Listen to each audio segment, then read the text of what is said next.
सशस्त्र पुलिस बल में स्थानीय युवाओं की भागीदारी बढ़ाने और क्षेत्रीय भाषाओं को प्रोत्साहन के लिए केंद्र का ऐतिहासिक फैसला। अब 13 अन्य क्षेत्रीय भाषाओं में भी होगी कांस्टेबल की परीक्षा। भाजपा प्रदेश अध्यक्ष की अगुवाई में राज्यपाल सीपी राधाकृष्णन से मिला पार्टी का एक प्रतिनिधि मंडल। सचिवालय घेराव के दौरान कार्यकर्ताओं पर लाठीचार्ज की न्यायिक जांच की मांग की। रांची में सेना की जमीन समेत अन्य भूमि घोटाले में ईडी की गिरफ्त बढ़ी। छापेमारी के बाद गिरफ्तार 7 आरोपी 4 दिन की ईडी रिमांड पर।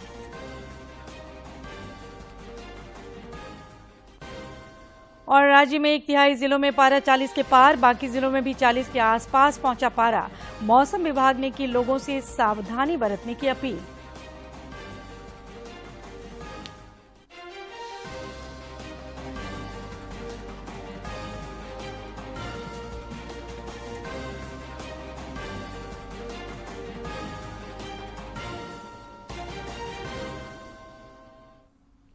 नमस्कार, खबरें झारखंड में आपका स्वागत है। खबरों के साथ मैं हूं सरोज झा और अब खबरें विस्तार से। प्रधानमंत्री नरेंद्र मोदी ने कहा है कि जलवायु परिवर्तन की समस्या का समाधान केवल चर्चाओं से नहीं होगा, बल्कि इसके लिए घर घर में व्यवहार परिवर्तन की आवश्यकता है।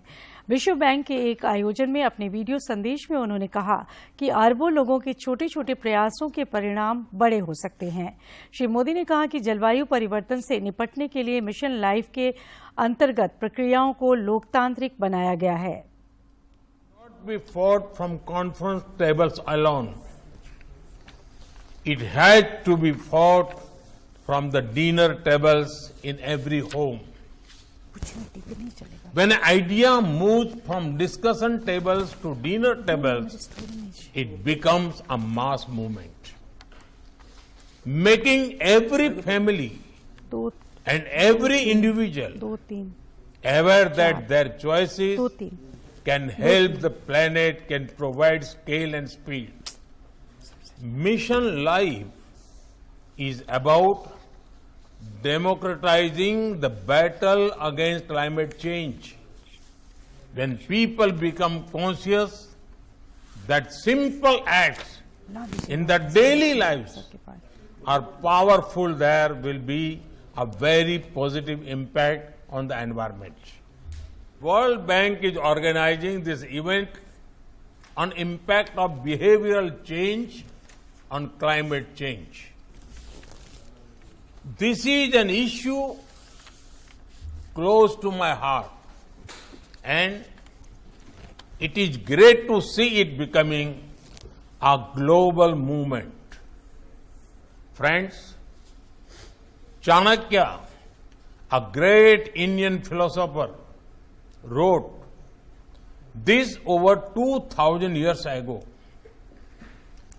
Jal bindu nipatena क्रमशः पूर्यते घटः सहेतु सर्व विद्यानां धर्मस्य च धनस्य च।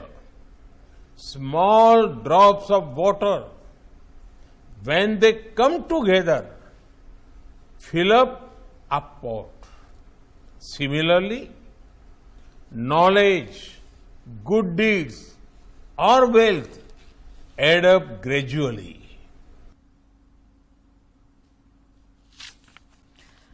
केंद्रीय सशस्त्र पुलिस बल में सामान्य ड्यूटी के लिए कांस्टेबल परीक्षा अब हिंदी और अंग्रेजी के अलावा 13 क्षेत्रीय भाषाओं में भी दी जा सकेगी। सशस्त्र पुलिस बल में स्थानीय युवाओं की भागीदारी बढ़ाने और क्षेत्रीय भाषाओं को प्रोत्साहन देने के लिए गृह मंत्री अमित शाह की पहल पर यह ऐतिहासिक फैसला लिया गया है। ये निर्णय अगले वर्ष 1 जनवरी से प्रभावी होगा। में कांस्टेबल परीक्षा आयोजित कराने को मंजूरी दे दी है। यह ऐतिहासिक निर्णय गृह एवं सहकारिता मंत्री अमित शाह की पहल पर सीएपीएफ में स्थानीय युवाओं की भागीदारी बढ़ाने और क्षेत्रीय भाषाओं को प्रोत्साहन देने के लिए लिया गया है। हिंदी और अंग्रेजी के अलावा प्रश्न पत्र असमिया, बंगाली, गुजराती, मराठी, मलयालम, कन्नड़, तमिल, तेलुगु, ओडिया, उर्दू, पंजाबी, मणिपुरी और कई और भाषाओं में तैयार किए जाएंगे। इस निर्णय के परिणाम स्वरूप लाखों उम्मीदवार अपनी मातृभाषा में परीक्षा में भाग ले सकेंगे, जिससे उनके चयन की संभावनाएं भी बढ़ेंगी। गृह मंत्रालय और कर्मचारी चयन आयोग कई भारतीय भाषाओं में परीक्षा के संचालन की सुविधा के लिए मौजूदा समझौता ज्ञापन से संबंधित एक परिशिष्ट पर हस्ताक्षर करेंगे। कांस्टेबल कर्मचारी चयन आयोग द्वारा आयोजित ये प्रमुख परीक्षाओं में से एक है, जिसमें देश भर से लाखों उम्मीदवार भाग लेते हैं।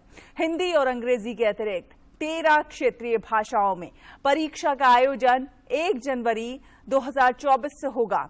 इस निर्णय के बाद ये उम्मीद लगाई जा रही है कि राज्यों और केंद्र शासित प्रदेशों की सरकारें स्थानीय युवाओं को अपनी मातृभाषा में परीक्षा देने के इस अवसर का उपयोग करने और देश की सेवा में करियर बनाने के लिए बड़ी संख्या में आगे आने के लिए प्रोत्साहित करने के लिए एक व्यापक अभियान शुरू करेंगे।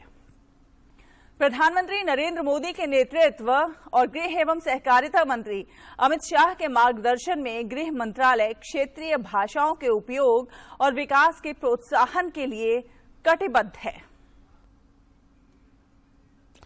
जनजातीय मामलों के केंद्रीय मंत्री अर्जुन मुंडा ने आज हैदराबाद के अस्पताल में भर्ती सिंदरी के विधायक इंद्रजीत महतो के परिजनों से मुलाकात की। श्री महतो लंबे समय से बीमार हैं। केंद्रीय मंत्री ने कहा कि इलाज कर रहे डॉक्टरों ने बताया कि विधायक के स्वास्थ्य में पहले से काफी सुधार हुआ है। भारतीय जनता पार्टी के प्रदेश अध्यक्ष और राज्यसभा सदस्य दीपक प्रकाश के नेतृत्व में आज एक शिष्टमंडल राज्यपाल से मिला। राज्यपाल से मुलाकात के बाद पत्रकारों से बातचीत करते हुए श्री प्रकाश ने कहा कि राज्य के पदाधिकारियों ने सत्ताधारी दल के कार्यकर्ता के तौर पर काम करते हुए भाजपा के शांतिपूर्वक आंदोलन को कुचलने का काम किया था, जिसकी न्यायिक जांच होनी चाहिए। उन्होंने कहा कि विभिन्न जिलों से आने वाले पार्टी के कार्यकर्ताओं की गाड़ियों को जगह जगह पर रोका गया और उन्हें थानों में रोक कर रखा गया था, जिससे कि वे रांची में होने वाले सचिवालय घेराव कार्यक्रम में शामिल न हो सकें। प्रशासन के इन प्रयासों के बावजूद भी घेराव के दौरान बड़ी संख्या में लोग शामिल हुए। इन लोगों को निशाना बनाकर आंसू गैस के गोले छोड़े गए थे।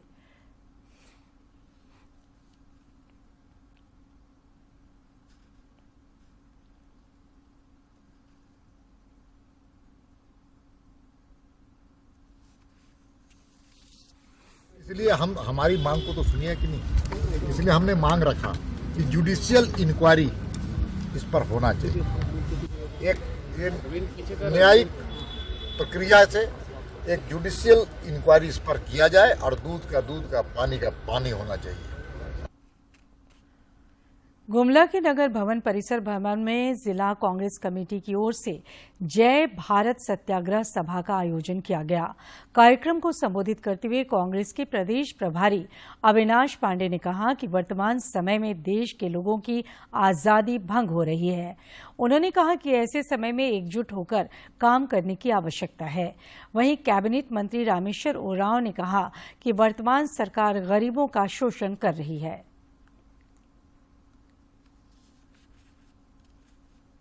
हुआ और इसमें स्वतंत्रता, सेकुलरिज्म और समाजवाद क्या हुआ, क्या है? सब बराबर है। आर्थिक रूप से सबको बराबर किया जाएगा। सब बराबर तो नहीं होंगे, लेकिन बहुत ऊंचे नहीं होंगे, बहुत ज्यादा धनी नहीं होंगे, बहुत गरीब भी नहीं रहेंगे। ये सोच कांग्रेस की। लेकिन आज उल्टा हो रहा है। अभी की सरकार क्या कर रही है? गरीबों की ओर कोई ध्यान नहीं। इतना ही ध्यान है कि इलेक्शन के समय में 5 केजी चावल प्रति व्यक्ति सबको बांट देती है फ्री का। रांची में सेना की जमीन समेत अन्य भूमि घोटाले में ईडी की गिरफ्त बढ़ी है। छापेमारी के बाद गिरफ्तार 7 आरोपियों को ईडी ने 4 दिन के लिए रिमांड पर लिया है। ईडी ने अभियुक्तों की 5 दिनों की रिमांड कोर्ट से मांगी थी, लेकिन कोर्ट ने सिर्फ 4 दिनों की रिमांड की ही मंजूरी दी है। इधर भारतीय जनता पार्टी विधायक दल के नेता बाबूलाल मरांडी ने दक्षिणी छोटानागपुर प्रमंडल के तत्कालीन कमिश्नर की रिपोर्ट के आधार पर मुख्यमंत्री हेमंत सोरेन से IAS अधिकारी और रांची के पूर्व उपायुक्त छवि रंजन के खिलाफ कार्रवाई करने की मांग की है। श्री मरांडी ने कहा कि राजधानी रांची की जिस जमीन घोटाले के बारे में वे पिछले 1 वर्ष से मुख्यमंत्री को बताते आ रहे हैं, ईडी ने उसी मामले में जमीन माफियाओं को गिरफ्तार किया है, जबकि छवि रंजन इस पूरे घोटाले के प्रमुख सूत्रधार हैं। राज्य मंत्री परिषद की महत्वपूर्ण बैठक 17 अप्रैल को रांची स्थित प्रोजेक्ट भवन सभागार में होगी। मुख्यमंत्री हेमंत सोरेन की अध्यक्षता में होने वाली इस बैठक में राज्य हित से जुड़े दर्जनों प्रस्तावों को मंजूरी मिलने की संभावना है। केंद्रीय कानून एवं न्याय मंत्रालय के विधायी विभाग में आज स्वच्छता पखवाड़ा मनाया गया। इस दौरान अधिकारियों ने परिसर में वृक्षारोपण कर स्वच्छ रखने की शपथ ली। कानून एवं न्याय मंत्रालय के विधायी विभाग में पखवाड़े के दौरान आरंभ की जाने वाली विभिन्न गतिविधियों को सूचीबद्ध करते हुए पखवाड़ा मनाने की कार्ययोजना तैयार की गई थी। पखवाड़े के एक हिस्से के रूप में शास्त्री भवन की गेट संख्या 6 के परिसरों में विधायी विभाग की तरफ से वृक्षारोपण कार्यक्रम का आयोजन किया गया। कार्यक्रम में विधायी विभाग के सचिव, अतिरिक्त सचिव राजभाषा विंग और विधि साहित्य प्रकाशन के सभी पदाधिकारी इकट्ठा हुए। आज हमने स्वच्छता पखवाड़ा का आयोजन किया और वृक्षारोपण के लिए हम लोग यहाँ एकत्रित हुए। हमने यहाँ 4 वृक्ष लगाए हैं और उम्मीद करते हैं कि ऐसे ही वृक्ष हम भविष्य में भी लगाते रहेंगे और सफाई देखते रहेंगे। शास्त्री भवन परिसर के बाद स्वच्छता और वृक्षारोपण का अभियान इंडियन लॉ इंस्टीट्यूट के परिसर में चला, जहां विभाग के सचिव ने स्वच्छता का जायजा लिया और परिसर को हरा भरा रखने के लिए वृक्षारोपण किया। अभियान में विधायी विभाग के पदाधिकारियों ने जमकर पसीना बहाया। और ये स्वच्छता एक दिन का काम नहीं है, ये प्रतिदिन करना होगा और हम ध्यान दे रहे हैं कि ये प्रतिदिन हो। स्वच्छता और वृक्षारोपण के बाद विभाग के अधिकारी और कर्मचारियों को उनके दायित्वों के प्रति जागरूक करने की अपील की गई। साथ ही परिसर को गंदगी मुक्त रखने में सहयोग देने के लिए प्रेरित भी किया गया। धीरज कुमार की रिपोर्ट, DD न्यूज। गुमला जिले को लोक प्रशासन में उत्कृष्टता के लिए प्रधानमंत्री पुरस्कार 2022 के लिए चुना गया है। ये अवार्ड आकांक्षी जिला कार्यक्रम के माध्यम से समग्र विकास को लागू करने के लिए दिया जा रहा है। प्रधानमंत्री नरेंद्र मोदी की तरफ से सिविल सर्विस डे 21 अप्रैल को नई दिल्ली के विज्ञान भवन में ये पुरस्कार प्रदान करेंगे। पद्मश्री डॉक्टर गिरधारी राम गोंजू गिरिराज की आज दूसरी पुण्यतिथि है। इस मौके पर रांची में डहर विशेषांक का लोकार्पण किया गया। रांची में डहर पुस्तक लोकार्पण समारोह को संबोधित करते हुए राज्यसभा सदस्य और साहित्यकार महुआ माझी ने कहा है कि झारखंड की साहित्य और संस्कृति को अंतर्राष्ट्रीय स्तर पर पहचान दिलाने में गिरधारी राम गोंजू का अहम योगदान रहा है। उन्होंने कहा कि जनजातीय भाषा के क्षेत्र में उभरते हुए लेखकों और साहित्यकारों को भी आगे बढ़ाने में गिरधारी राम गोंजू हमेशा आगे रहते थे। विभिन्न गोष्ठियों में, विभिन्न समारोहों में झारखंडी भाषा, साहित्य, संस्कृति को लेकर काम किया है। सौभाग्य से मुझे भी इनमें से लगभग सभी नहीं तो ज्यादातर में शरीक होने का अवसर मिला और मैंने बहुत करीब से देखा है। आज के समय में लोग बड़े फख्र से झारखंडी संस्कृति और साहित्य को मुख्य धारा में जगह दे रहे हैं। देखकर बहुत खुशी होती है कि इसमें इन लोगों का बहुत बड़ा योगदान है। इस मौके पर पद्मश्री मधु मंसूरी हंस ने भी जनजातीय साहित्य के क्षेत्र में गिरधारी राम गोंजू के योगदान को याद किया। उन्होंने कहा कि साहित्य के क्षेत्र में गिरधारी राम को इतिहास पुरुष कहा जाता था। गिरधारी राम गोंजू, बीपी केसरी और डॉक्टर रामदयाल मुंडा, ये 3 आदमी का जमीन के बीच से जाना, भगवान का प्यारा हो जाना, वो तो सबकी नियति तय है। लेकिन ये कमी है में, ये पूर्ति होना अभी दूर दूर तक नहीं दिखेगा। गौरतलब है कि पुस्तक लोकार्पण समारोह का आयोजन छोटानागपुर सांस्कृतिक संघ की ओर से किया गया था। इस मौके पर शहर के जाने माने साहित्यकार और गणमान्य लोगों ने भी गिरधारी राम गोंजू के जीवन पर प्रकाश डाला। रांची से करमवीर की रिपोर्ट। केंद्रीय स्वास्थ्य एवं परिवार कल्याण मंत्रालय के मुताबिक देश भर में पिछले 24 घंटे में कोरोना के 10,753 नए मामले दर्ज किए गए हैं।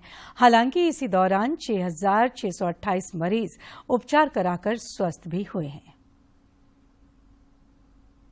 कर स्वस्थ हो चुके हैं, जिसके बाद देश में रिकवरी रेट 98.69% हो गया है।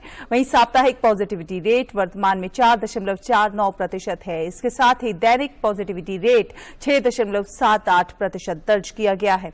देश में कोरोना के सक्रिय मामलों की संख्या 53,720 है। अब तक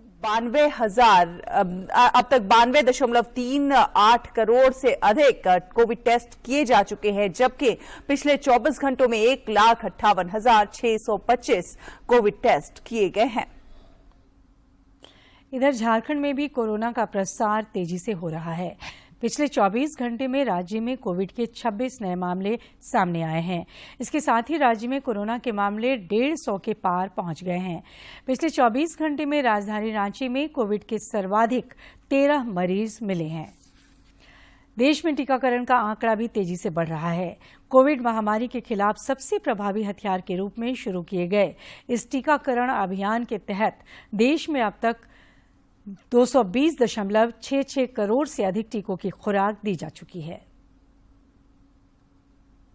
तो देश भर में टीकाकरण का आंकड़ा भी तेजी से बढ़ रहा है।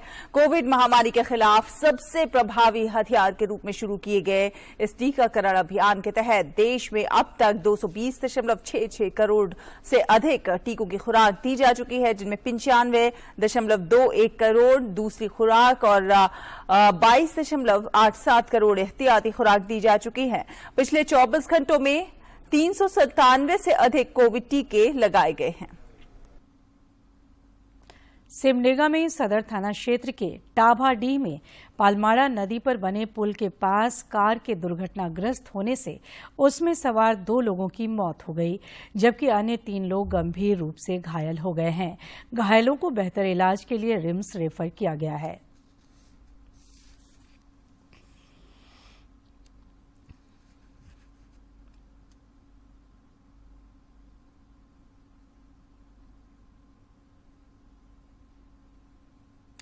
पश्चिमी सिंहभूम के टोटो थाना क्षेत्र के रेगाड़ हाथों से सटे जंगल में नक्सलियों द्वारा किए गए आईईडी ब्लास्ट में एक व्यक्ति की मौत हो गई, जबकि उसका बेटा गंभीर रूप से घायल हो गया है।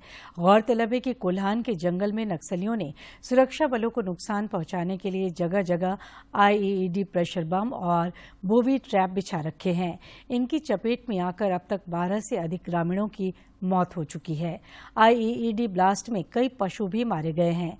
इनके अलावा करीब 24 सुरक्षा बल के जवान भी जख्मी हुए हैं। क्षेत्र में पुलिस का सर्च ऑपरेशन बीते 11 जनवरी से जारी है।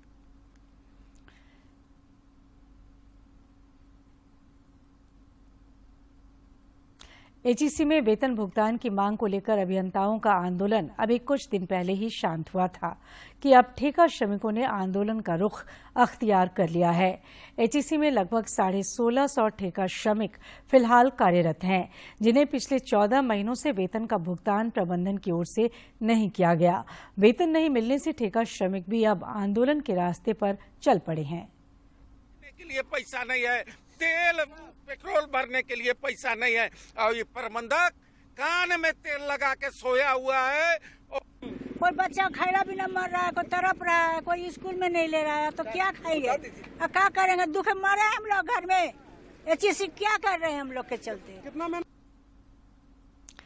पलामू जिला मुख्यालय के सदर मेदिनीनगर थाना क्षेत्र की चियांकी चेकपोस्ट के पास वाहन चेकिंग अभियान के दौरान एक ट्रक को 700 किलो अफीम की भूसी के साथ पुलिस ने जब्त किया है।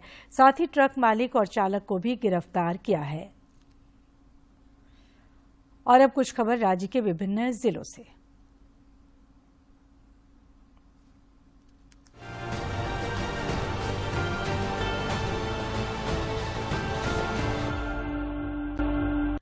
दुमका जिले में भीषण गर्मी को ध्यान में रखते हुए मिशन मोड में खराब और बंद पड़े चापानलों को दुरुस्त किया जा रहा है, जिससे कि लोगों को पेयजल की समस्या न हो। जल संकट से निपटने के लिए कंट्रोल रूम भी बनाए गए हैं।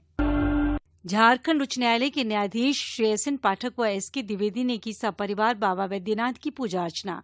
इस दौरान जिला उपायुक्त ने उन्हें भेंट स्वरूप स्मृति चिन्ह एवं प्रसाद प्रदान किए। कोडरमा जिले की झुमरी तलैया थाना क्षेत्र के सामंतो कालीबाड़ी के पास एक व्यक्ति का शव पाया गया है। शव की पहचान भंडरवा निवासी प्रदीप यादव के रूप में की गई है। पुलिस ने मामले की जांच शुरू कर दी है। सरायकेला जिले के कांड्रा बस्ती में 2 दिनों तक चलने वाले चड़क पूजा का आयोजन किया गया। इस पूजा में भक्त शरीर में कील से छेद करवाते हैं और फिर उन कीलों को 50 फीट के खूंटे में बांधकर हवा में घूमते हुए ईश्वर की आराधना करते हैं। बोकारो के करहरिया पंचायत के ग्रामीणों को पेयजल संकट का सामना करना पड़ रहा है। रोज 3 किलोमीटर दूर से पीने का पानी लाना पड़ रहा है। लोगों की गुहार के बाद भी कोई इनकी समस्या सुनने को तैयार नहीं है।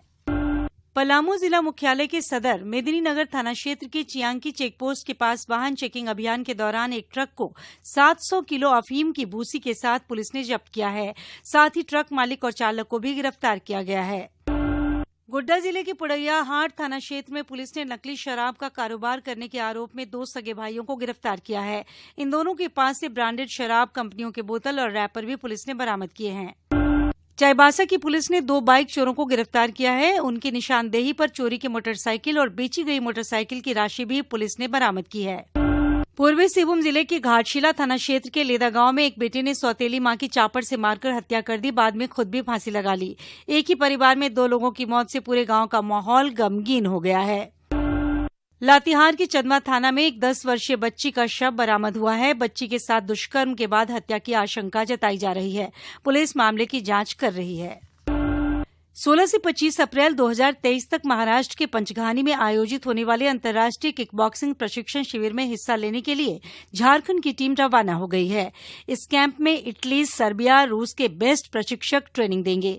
झारखंड से गई टीम में कुल 7 सदस्य हैं। झारखंड किकबॉक्सिंग संघ के अध्यक्ष बीसी ठाकुर ने सभी को बधाई दी है।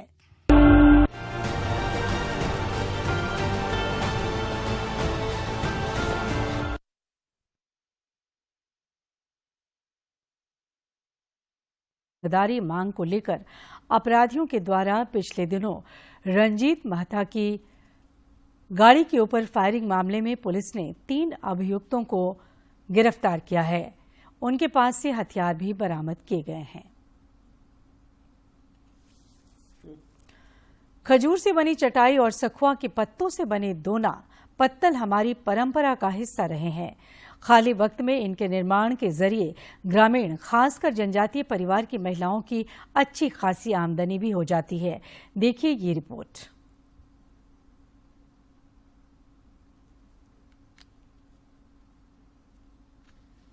खजूर के पत्तों से बनी चटाई और सखुआ के पत्तों से बने दोना पत्तल हमारी परंपरा का हिस्सा रहे हैं। शादी ब्याह और पूजा पाठ के खास मौकों पर तो इसकी उपयोगिता और भी बढ़ जाती है। इसकी शुद्धता के कारण प्रायः पूजा के दौरान जहां आसन के रूप में चटाई का उपयोग होता है, वहीं पत्ते के बने दोनों में प्रसाद चढ़ाना और बांटना हितकर माना जाता है। ग्रामीण जनजातीय महिलाओं के लिए तो यह आमदनी का एक महत्वपूर्ण जरिया भी है। इसी पत्तल में पूजा पाठ, प्रसाद वगैरह, जैसे ये हम लोग का दोना हुआ, इस दोना में हम लोग प्रसाद ग्रहण करते हैं और देते हैं भी। जो भी पूजा पाठ होता है उसमें भी हम लोग शुद्ध मान करके इसी दोना या पत्तल का यूज करते हैं।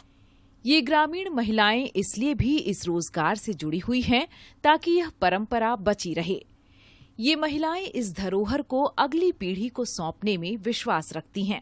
हम लोग पूर्वजों का देन है, जो कि हम लोग नहीं जानते थे, उसको हम लोग देख के सीख के आज हम लोग इसी पत्तल का यूज कर रहे हैं और आने वाला समय को भी हम लोग बचाने के लिए जो आने वाला पीढ़ी को भी हम लोग सिखला रहे हैं। कई ग्रामीण महिलाएं समूह के रूप में एक साथ दोना पत्तल, चटाई और झाड़ू का निर्माण करती हैं। शादी ब्याह के दिनों में इनका व्यापार खूब चलता है, जिसके लिए इन्हें काफी पहले से और खूब मेहनत करनी होती है। जब इनके हाथों से बनी चीजें बाजार तक पहुंचती हैं, तो इनकी मेहनत का वाजिब दाम के साथ साथ इन्हें इस हुनर को जिंदा रखने का हौसला भी मिलता है। जरूरत के अनुसार कहीं भी भेजते हैं हम लोग पत्तल को, और हम लोग मिलजुल के इसी का हम लोग बिजनेस भी करते हैं।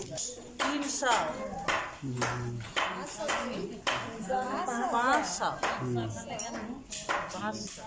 किस चीज का? चटाई का। महिलाओं के इस क्रियाकलाप में जीविकोपार्जन का साधन तो है ही, स्वच्छता और पर्यावरण के संरक्षण का संदेश भी है। ये महिलाएं बताती हैं कि किस तरह वनों और वृक्षों को नुकसान पहुंचाए बिना हम उनसे लाभ ले सकते हैं। दूरदर्शन समाचार के लिए रांची से अवधेश गौतम की रिपोर्ट।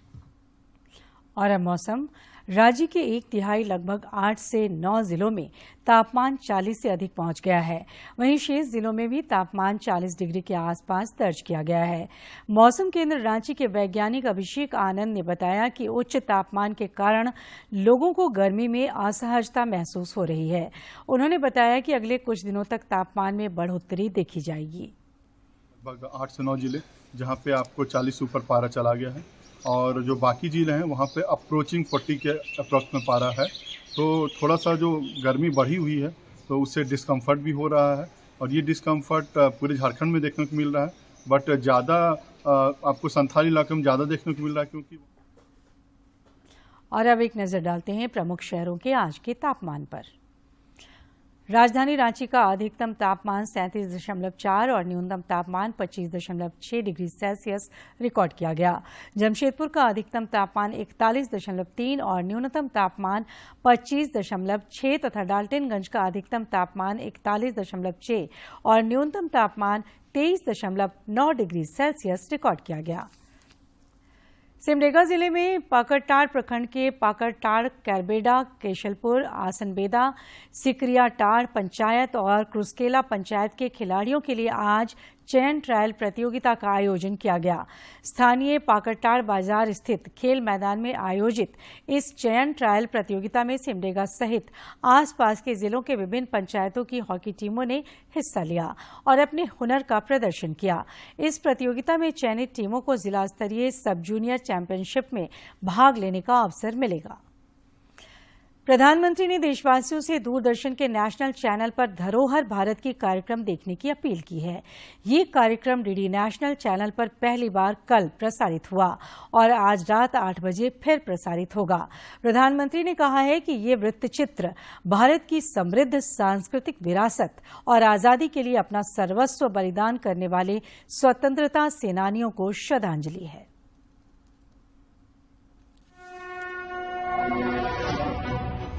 हजारों साल पुरानी सभ्यता, निरंतर विकसित होती संस्कृति और दशकों लंबा अद्वितीय स्वतंत्रता संग्राम। भारत की इस अद्भुत यात्रा की गवाही देती हर धरोहर को कैसे संरक्षित किया जा रहा है। मैं काम्या जानी ले जा रही हूं आपको एक नए भारत के सफर पर। हमारे गौरवशाली इतिहास को कैसे संजोया जा रहा है, साथ ही हर भारतीय के लिए गर्व के नए प्रतीकों का निर्माण कैसे हो रहा है। आज जब नेशनल वॉर मेमोरियल बनता है तो उस हर परिवार को संतोष होता है, अच्छा मेरे पूर्वजों ने मातृभूमि की रक्षा के लिए जो बलिदान दिया था, मेरा देश उनको भूलता नहीं है, आज भी याद करता है। ये विचार क्रांति, ये अभूतपूर्व परिवर्तन कैसे हुआ मुमकिन, जानने के लिए देखिए धरोहर भारत की पुनरुत्थान की कहानी। धरोहर भारत की देखिए 2 भाग में बनी ये डॉक्यूमेंट्री 14 और 15 अप्रैल रात 8 बजे दूरदर्शन के नेशनल चैनल पर। और आखिर में इस बुलेटिन के मुख्य समाचार एक बार फिर।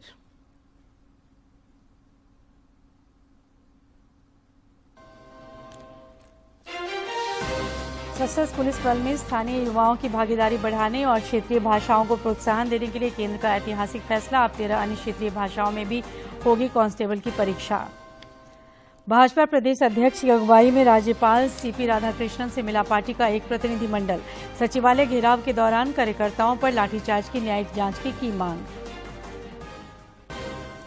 रांची में सेना की जमीन समेत अन्य भूमि घोटाले में ईडी की गिरफ्त बढ़ी। छापेमारी के बाद गिरफ्तार 7 आरोपी 4 दिन की ईडी रिमांड पर।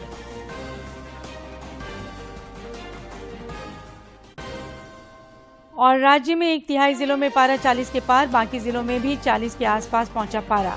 मौसम विभाग ने की लोगों से सावधानी बरतने की अपील।